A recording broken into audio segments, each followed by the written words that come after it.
Lengua materna. Español. Tercer grado.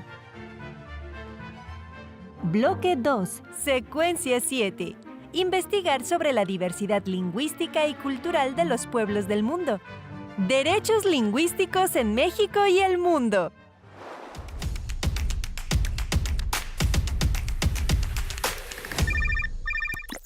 En México se hablan 68 lenguas indígenas además del español, por lo que se encuentra entre las primeras 10 naciones con más lenguas originarias. Pero muchas de esas lenguas están en peligro de extinción porque cuentan con pocos hablantes o con hablantes mayores que no las han transmitido a las generaciones más jóvenes. ¿Saben por qué las lenguas son importantes para la autoidentificación de las comunidades? ¿Cómo pueden prevalecer las lenguas? ¡Vamos a investigar! ¡Acompáñenme!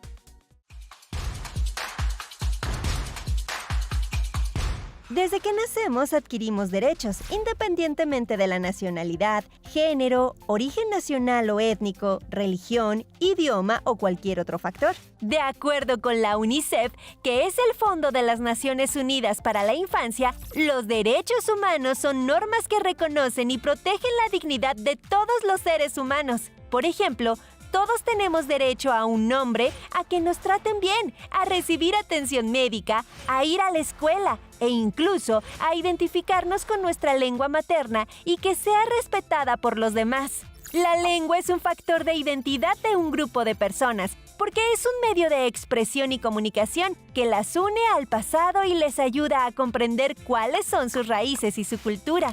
Por ejemplo, muchas de las palabras que usamos actualmente en la vida cotidiana se derivan de diversas lenguas maternas que se hablan en nuestro territorio nacional, como chocolate, elote, comal y esquite, que provienen del náhuatl.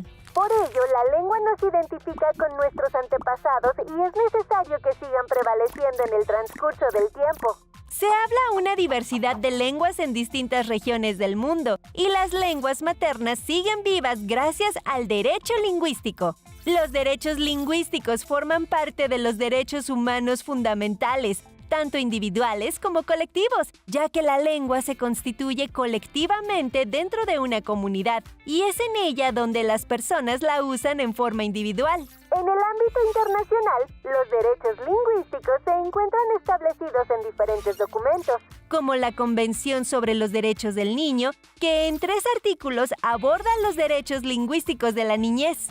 Otro documento es la Declaración Universal de Derechos Lingüísticos, en la que se establece el derecho de cada comunidad a usar su lengua y a mantener y desarrollar su propia cultura y tradiciones. El primer artículo reconoce que los derechos lingüísticos son a la vez individuales y colectivos. Entre los derechos individuales contempla los siguientes: derecho a ser reconocido como miembro de una comunidad lingüística y derecho al uso de la lengua en privado y en público.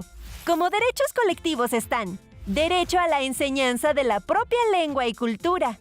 Derecho a disponer de servicios culturales. Por ejemplo, que el Estado debe organizar eventos en la lengua materna en las comunidades para que tengan acceso a la cultura en general. Derecho a una presencia equitativa de la lengua y la cultura en los medios de comunicación. Por ejemplo, incluir a personas que conozcan y hablen la lengua materna del lugar para que traduzcan y desarrollen el contenido de los medios locales y derecho a ser atendidos en su lengua en los organismos oficiales. La Declaración Universal de Derechos Lingüísticos señala, además, que todas las comunidades lingüísticas son iguales en derechos, por lo que considera inaceptable la discriminación. En México, la reforma constitucional del año 2001, al artículo 2, amplió los derechos de los pueblos indígenas reconocidos en 1992 y reconoció la composición pluricultural del país.